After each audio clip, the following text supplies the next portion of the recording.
संतोष दीवान के स्वर में यह गीत।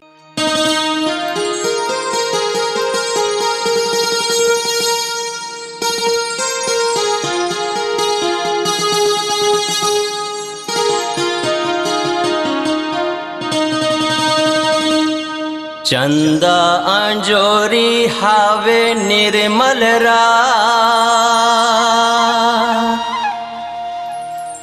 चंदा अंजोरी हावे निर्मल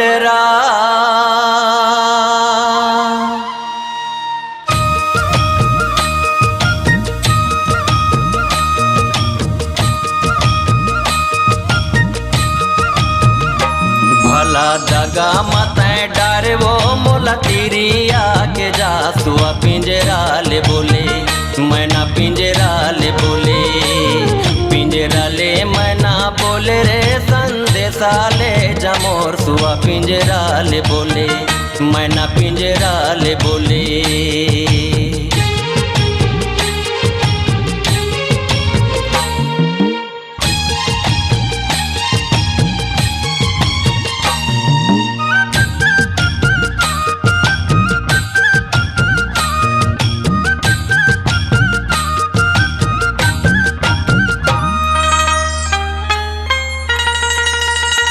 गाय दरिया रसाई कर मांगा गाय दरिया रसाई कर मांगा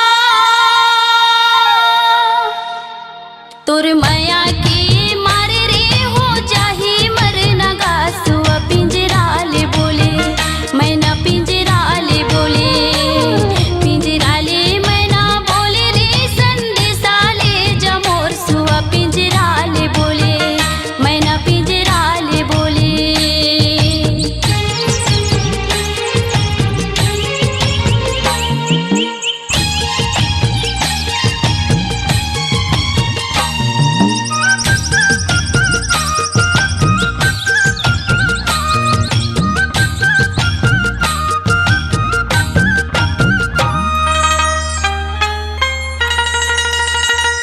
पट पर भाठा ढूलेला बाटी वो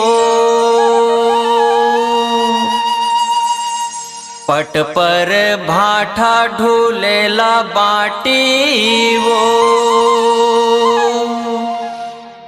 गोठिया ले बतरा ले वो मारे मामा टिना सुआ पिंजरा ले बोले मैना पिंजरा ले बोले पिंजरा ले मैना बोले रे संदेशा ले जमोर सुआ पिंजरा ले बोले मैना पिंजरा ले बोले।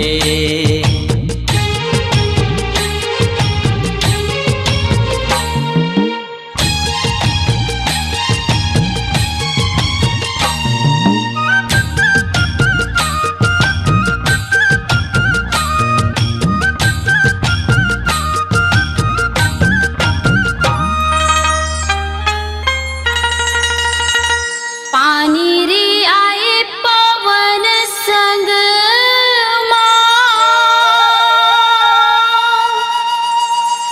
पानी रे आए पवन संग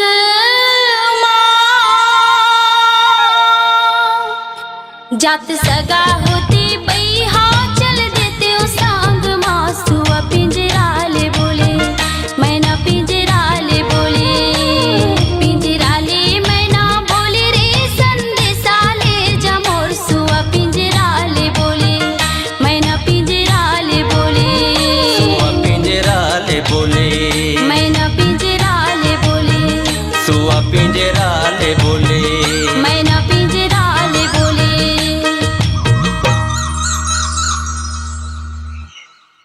अपनी आवाज को दीजिए एक नया मुकाम। डिजिटल रिकॉर्डिंग की दुनिया का जाना पहचाना नाम स्वरांजलि, जहां गूंजती हैं ध्वनियां अपनी माटी की सौंधी सुगंध के साथ।